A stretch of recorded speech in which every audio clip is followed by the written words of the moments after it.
It's gone. Nowhere to be found. My bag is missing, and it had my passport in it. Frantically searching, I was looked down upon by my mother-in-law, Olivia, with a sardonic smile. It's what you deserve, a foolish wife like you has been struck by divine retribution. We're heading back to America. First, this is goodbye for Lauder. With that, she burst into loud laughter. I realized then that entrusting my back to Olivia was a mistake. Her actions plunged me into darkness. I am Madison, 30 years old, married to Mark for 3 years. We don't have kids yet, but live a happy life in a town close to my in-laws' house. Even after getting married, I worked hard as a working mother, dedicating my energy to both my job and household chores. My father-in-law passed away 5 years ago, and Olivia, living alone, often came to our house to complain about my housekeeping, which became a source of stress for me. Why don't you just give up being a working mother? You're not doing any significant job anyway. You can't work properly, and your housekeeping is mediocre. It's sad for Mark. Supporting Mark properly is what a wife should do. Continuing, she rubbed a finger across our floor. There's so much dust. It's disgusting, she sighed dramatically. As Olivia put it, I'm not great at housework. I admit that, but being accused of dust buildup was unfair. I clean every morning before work, and I cook with our health in mind. Yet Olivia says whatever she likes. Belittling me is her way of stress relief. Honestly, every day was a struggle. Then Olivia suddenly wanted to go on a family trip with us. She invited us and Mark's sister's family too. Sister-in-law Emma, like Mark, is very mild-mannered, and we often visit each other's homes, so I had no issue with her. But the idea of traveling with Olivia made me uneasy. I had frequently discussed Olivia's snide remarks with Mark, so I shared my apprehensions about the trip. Mom wants to go with us. Maybe she wants to create happy memories with you. It's a chance for you to get over your discomfort with Mom and build a more open relationship, Mark optimistically suggested. Encouraged by Mark's kind smile, I decided to enjoy the trip. Olivia made all the plans, including the destination and itinerary, so we just matched our schedules. I wonder where Mom's planning to go. I hope it's not too expensive. Then Mark casually said, "Oh, she emailed saying we're going to Australia." I sighed at his words. My fears were confirmed. Olivia, unconcerned about our financial situation, chose an extravagant international destination. Well, can't help it.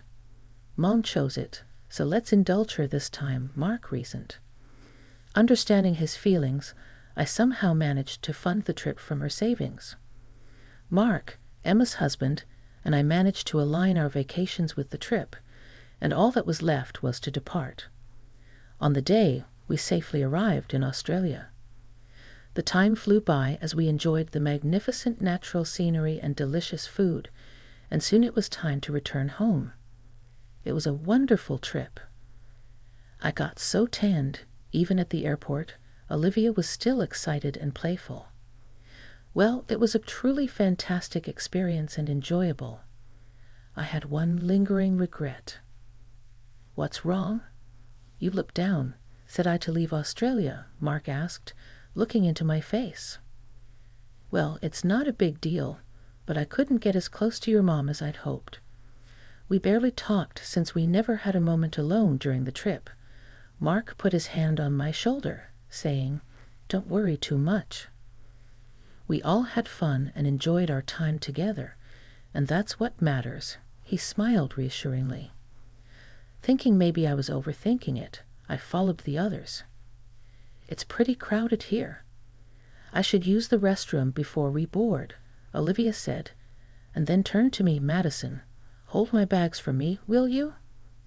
Everyone leave your bags with her, and let's go together. She left me with her heavy luggage and hurried off. I wanted to go to the restroom too. Seeing this, Sorry, Madison. I'll take over when I'm back. Just wait for me, Emma said. Not too long after they left, Olivia returned alone. That was quick, I said, surprised. It was empty. Now, where did you put my bags? She looked around. It's over there. I pointed at her luggage by her feet. Why is my expensive bag on the floor? I handed it to you so you wouldn't put it down.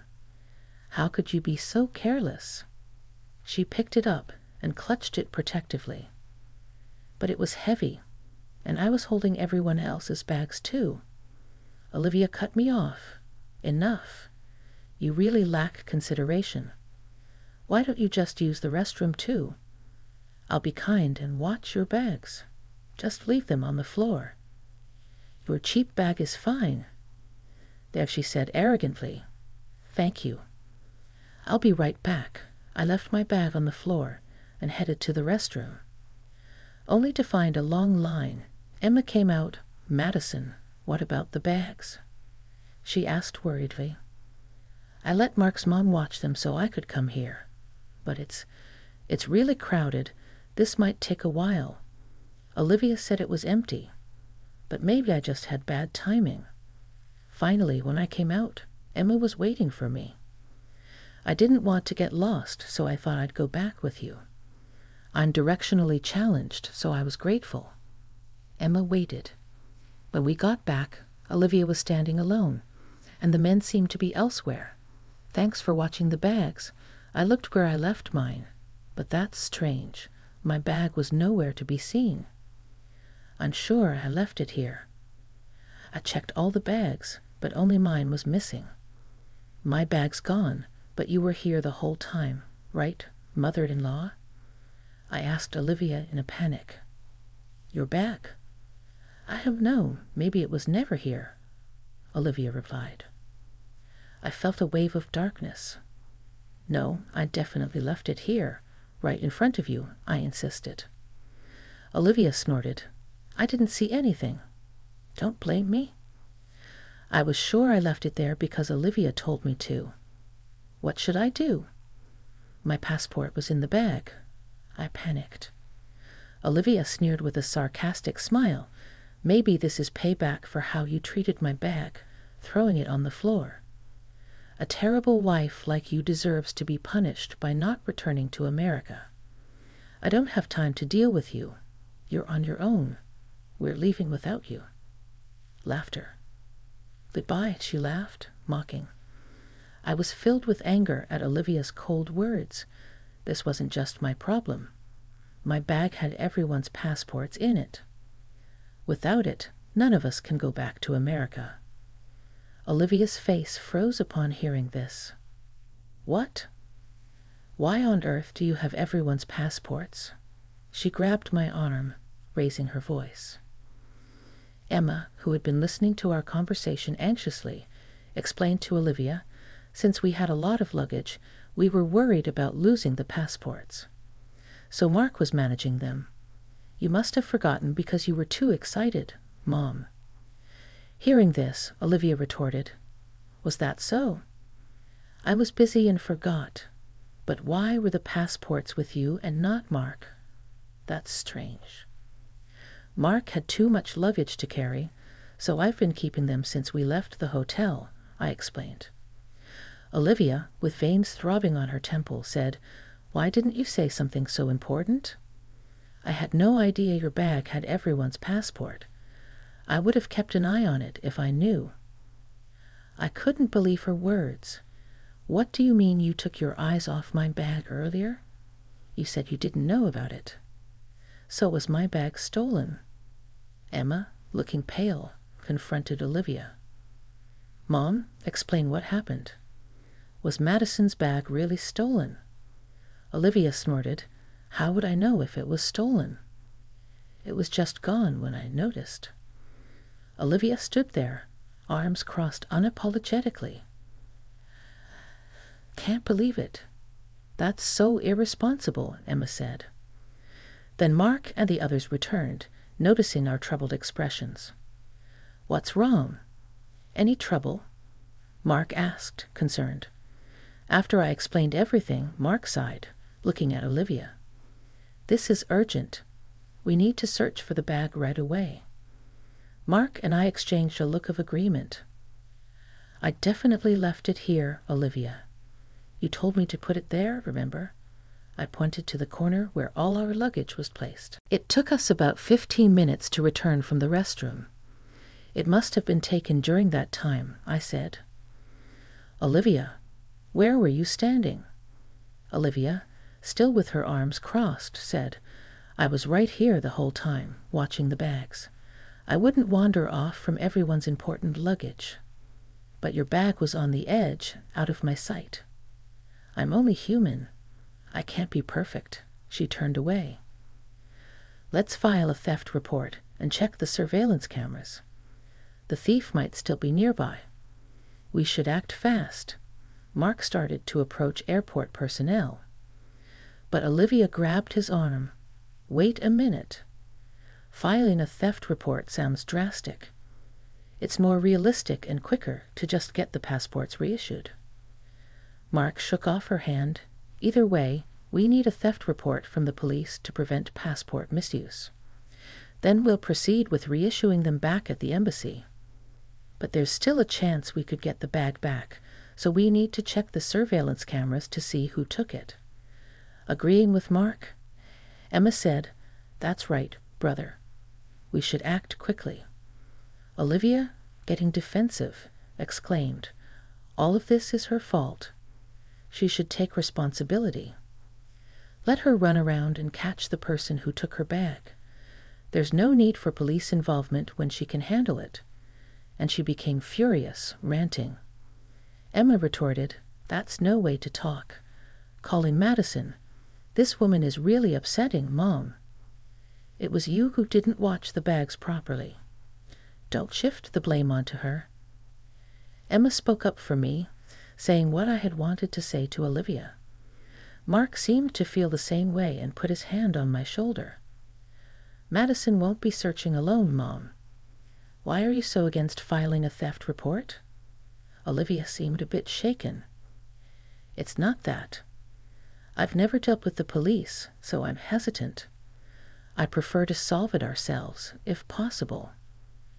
Fine. I'll help look too. Everyone split up in search. She forcefully tried to steer the conversation towards searching for the thief.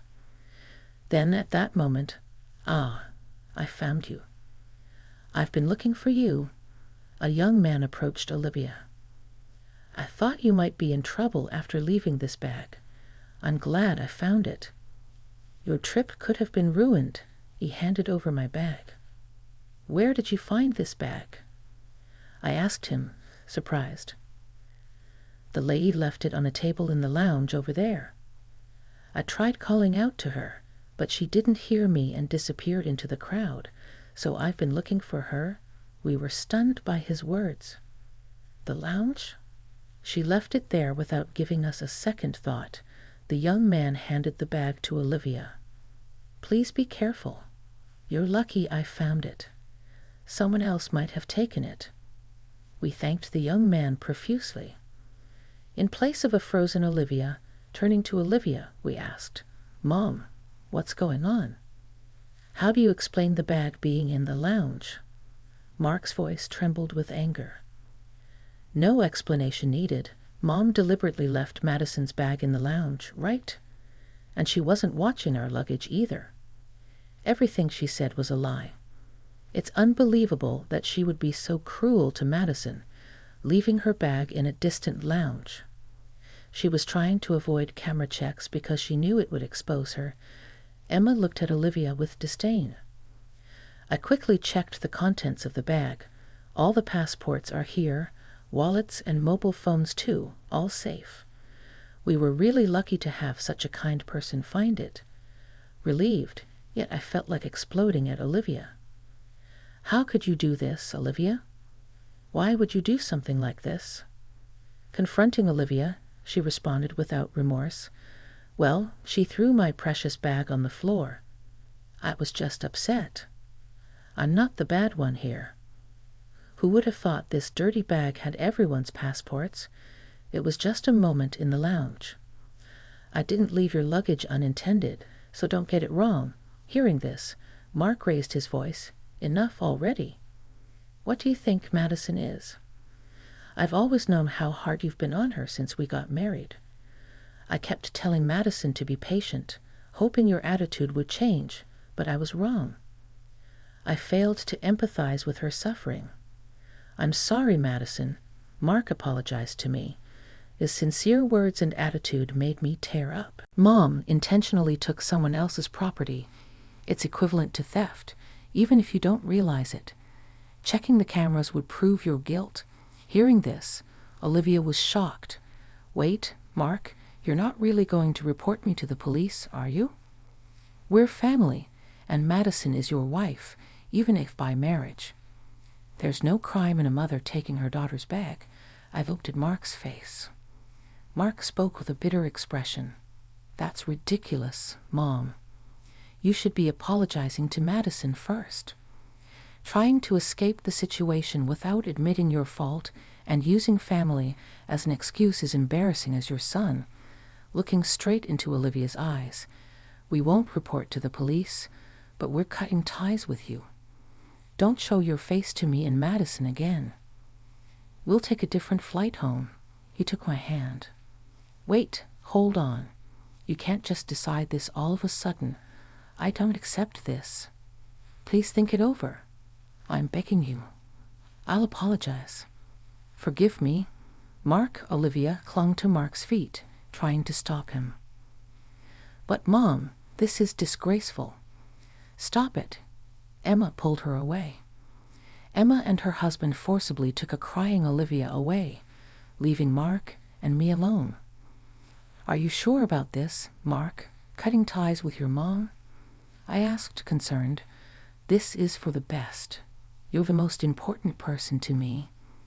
I'm sorry for not protecting you until now, he said, smiling gladly, and embraced me. We managed to get on a different flight home, returning to our normal life, but without Olivia and it. Emma also decided to keep her distance from Olivia.